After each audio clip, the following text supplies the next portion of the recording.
നമസ്കാരം. സൂപ്പർ എട്ടിലെ ചിത്രം ഏതാണ്ട് വ്യക്തമായതോടെ ടീമുകൾ അതിനായുള്ള തയ്യാറെടുപ്പുകൾ തുടങ്ങിക്കഴിഞ്ഞു. നമീബിയെ തോൽപ്പിച്ച് പാകിസ്ഥാനും കുതിക്കുന്നതോടെ ഏറ്റവും മികച്ച മത്സരങ്ങളാകും നടക്കാൻ പോകുന്നത്.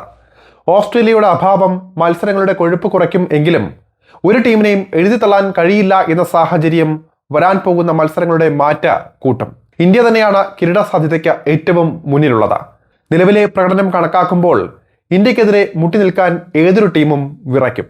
എന്നാൽ അട്ടിമറികളാൽ സമ്പന്നമായ ടൂർണമെന്റിൽ ഒരു മത്സരം മതി ടീമിന്റെ ഗതി മാറ്റിമറിക്കാൻ. മരണ ഗ്രൂപ്പ് എന്നറിയപ്പെടുന്ന സൂപ്പർ എട്ടിലെ ഗ്രൂപ്പ് 1-ൽ മുൻപന്തിയിൽ തന്നെ ഇന്ത്യയുണ്ട്. എന്നാൽ ഇന്ത്യയെ തോൽപ്പിക്കാൻ ശേഷിയുള്ള ടീമുകൾ തന്നെയാണ് എതിരാളികളായി ഉള്ളത്. ഏത് നിമിഷവും മത്സരത്തിന്റെ ഗതി മാറ്റാൻ ശേഷിയുള്ള സൗത്ത് ആഫ്രിക്ക, T20 ക്രിക്കറ്റിലെ ചെകുത്താന്മാർ എന്നറിയപ്പെടുന്ന വെസ്റ്റ് ഇൻഡീസ്, ബാറ്റിലും ഫീൽഡിലും അത്ഭുതങ്ങൾ കാട്ടി സാക്ഷാൽ ഓസ്ട്രേലിയയെ വരെ തോൽപ്പിച്ചു വന്ന അപ്ഡേറ്റഡ് സിംബാബ്വെ ടീമുകളാണ് ഇന്ത്യക്ക് വട്ടം വയ്ക്കാൻ വരുന്നത്. അവസാന T20 ലോകകപ്പിൽ ഇന്ത്യ കിരീടം നേടിയത് ഫൈനലിൽ സൗത്ത് ആഫ്രിക്കയെ തോൽപ്പിച്ചാണ്. അവസാന പന്ത് വരെ നീണ്ട ത്രില്ലർ പോരാട്ടത്തിൽ ഇന്ത്യക്ക് ആവോളം സമ്മർദ്ദം നൽകിയാണ് സൗത്ത് ആഫ്രിക്ക അടിയറവ് പറഞ്ഞത്. അന്ന് കൈവിട്ടു പോയ ലോകകപ്പ് തിരിച്ചെടുക്കാൻ ഏതറ്റം വരെയും സൗത്ത് ആഫ്രിക്ക പോയേക്കും. പകരം വീട്ടാൻ ഉറച്ചു വരുന്ന സൗത്ത് ആഫ്രിക്കയ്ക്കെതിരെ പഴുതുകൾ അടച്ചു വേണം ഇന്ത്യ പോരാട്ടത്തിനിറങ്ങാൻ. സന്നാഹ മത്സരത്തിൽ സൗത്ത് ആഫ്രിക്കയുടെ പോരായ്മകൾ മനസ്സിലാക്കി ഇന്ത്യക്ക് ഒരുപക്ഷെ വലിയ ഭീഷണിയില്ലാതെ തന്നെ ടീമിനെ തോൽപ്പിക്കാൻ കഴിഞ്ഞു എന്നിരിക്കട്ടെ.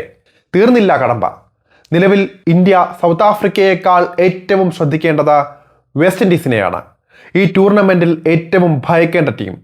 തോൽവിയറിയാതെ ക്രിക്കറ്റിന് തലതൊട്ടപ്പന്മാരായ ഇംഗ്ലണ്ടിനെ വരെ കീഴ്പ്പെടുത്തി മികച്ച റൺ റേറ്റോടെയാണ് സൂപ്പർ എട്ടിലേക്കുള്ള വിൻഡീസിന്റെ വരവ്. ഓൾറൗണ്ടർമാരാൽ സമ്പന്നമാണ് ഇത്തവണത്തെ വിൻഡീസ് ടീം. ഒപ്പം T20 ഫോർമാറ്റിൽ ഒരു പിടി മികച്ച റെക്കോർഡുകളും അവരുടെ കണക്കുകളിലുണ്ട്. T20 ലോകകപ്പിൽ ഇന്ത്യക്കെതിരായ വിൻഡീസിന്റെ കണക്കുകൾ മികച്ചതാണ് എന്നതും എടുത്തു പറയേണ്ട കാര്യമാണ്.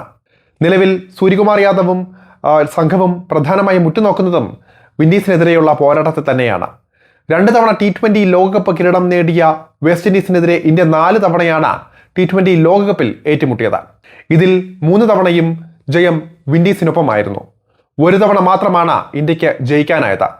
ഈ കണക്കുകളും മനസ്സിൽ വെച്ചാകും ഇന്ത്യ ഇറങ്ങുക. മികച്ച ഫോമിലാണ് ഇന്ത്യയും ഉള്ളത്. ഇന്ത്യയുടെ പ്രതീക്ഷ ബൗളിംഗ് നിര കാട്ടി വരുന്ന പ്രകടനത്തിലാണ്. സ്പിന്നർമാർക്ക് നല്ല രീതിയിൽ തന്നെ പന്തെറിയാൻ സാധിക്കുന്നുണ്ട്. ഇത് വെച്ച് വിൻഡീസിനെ സമ്മർദ്ദത്തിലാക്കാനാകും ഇന്ത്യ ശ്രമിക്കുക. ഗ്രൂപ്പ് ഘട്ടത്തിൽ എന്ന പോലെ 3 സ്പിന്നർമാരെ സൂപ്പർ എട്ടിലും ഇന്ത്യ പരീക്ഷിക്കാനാണ് സാധ്യത. ജസ്പ്രീത് ബുംറ നയിക്കുന്ന പേസ് നിര കരുതിയാകും പന്തെറിയുക.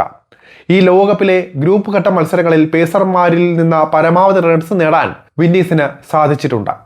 കൊലകൊല്ലി ബാറ്റർമാരാണ് വിൻഡീസിന്റെ കരുത്ത്. Shimron Hetmyer, Shai Hope, Sherfane Rutherford, Rovman Powell, Jason Holder എന്നിവരെല്ലാം ഒറ്റയ്ക്ക് നിന്ന് മത്സരത്തെ മാറ്റാൻ ശേഷിയുള്ള താരങ്ങളാണ്. 2.5 വർഷങ്ങൾക്ക് ശേഷമാണ് ഒരു T20 മത്സരത്തിനായി ഇന്ത്യ വിൻഡീസിനെതിരെ ഇറങ്ങുന്നത്. ഈ കാലയളവിൽ അവരുടെ ടീം ഘടനയിൽ ഒരുപാട് മാറ്റങ്ങളും വന്നിട്ടുണ്ട്. ഇക്കാര്യങ്ങൾ കൂടി പരിഗണിച്ചാൽ വലിയ ഭീഷണി ഉയർത്താൻ വിൻഡീസ് നിരയ്ക്ക് സാധിച്ചേക്കും. അതേസമയം ഈ ഭീഷണികളെല്ലാം മുന്നിൽ കണ്ട എന്ത് വില കൊടുത്തും സൗത്ത് ആഫ്രിക്കയ്ക്കെതിരെയുള്ള ആദ്യ മത്സരം ജയിക്കാനാകും ഇന്ത്യ ശ്രമിക്കുക. കാരണം സൂപ്പർ എട്ടിലെ ആദ്യ മത്സരത്തിൽ തന്നെ തോറ്റാൽ വിൻഡീസിനെതിരെയുള്ള മത്സരം ഇന്ത്യക്ക് നിർണായകമാകും. സെമി സാധ്യതകളും അവിടെ അടയും. സൗത്ത് ആഫ്രിക്കയുടെ താരനിരയും ശക്തമാണ്. എന്നാൽ ഇന്ത്യക്ക് കണക്കുകളിലും മാനസികമായും സൗത്ത് ആഫ്രിക്കയ്ക്കെതിരെ നേരിയ മുൻതൂക്കമുണ്ട് എന്നതാണ് എടുത്തു പറയേണ്ട കാര്യം. 7 തവണയാണ് T20 ലോകകപ്പിൽ ഇന്ത്യയും സൗത്ത് ആഫ്രിക്കയും നേർക്കുനേർ വന്നിട്ടുള്ളത്. ഇതിൽ 5 തവണയും ജയം നേടാൻ ഇന്ത്യക്ക് സാധിച്ചിട്ടുണ്ട്. 2 തവണയാണ് സൗത്ത് ആഫ്രിക്കയ്ക്ക് ജയിക്കാനായത്. പ്രധാന നേർക്കുനേർ മത്സരങ്ങളിലെല്ലാം സൗത്ത് ആഫ്രിക്കയെ തോൽപ്പിക്കാൻ ഇന്ത്യക്ക് സാധിച്ചിട്ടുണ്ട്. ഇത്തവണയും സൗത്ത് ആഫ്രിക്കയെ തോൽപ്പിക്കാൻ ഇന്ത്യക്ക് സാധിക്കുമെന്ന് തന്നെയാണ് ആരാധകർ പ്രതീക്ഷിക്കുന്നത്. എന്നാൽ വെസ്റ്റ് ഇൻഡീസിനെ കീഴ്പ്പെടുത്തുക എന്നത് അത്ര എളുപ്പമുള്ള കാര്യമല്ല. 3 മത്സരങ്ങളടങ്ങിയ സൂപ്പർ എട്ടിൽ 2 ജയം അനിവാര്യമാണ് ഇന്ത്യക്ക്. വിൻഡീസിനോട് ഇനി തോറ്റാലും സെമി കാണാൻ സൗത്ത് ആഫ്രിക്കയെയും സിംബാബ്വെയെയും തോൽപ്പിച്ചേ മതിയാകൂ ഇന്ത്യക്ക്. സിംബാബ്വെയെ എഴുതിത്തള്ളാൻ കഴിയില്ല എന്നത് ഇതിനോടകം തെളിഞ്ഞ കാര്യമാണ്. അതുകൊണ്ട് തന്നെ 3 എതിരാളികളും ഇന്ത്യക്ക് ഭീഷണി തന്നെയാണ്. പ്രവചനാതീതമായ മത്സരങ്ങളാണ് വരാൻ പോകുന്നത്. മരണ ഗ്രൂപ്പിൽ മരണമാസ പ്രകടനങ്ങൾ തന്നെ പ്രതീക്ഷിക്കാം.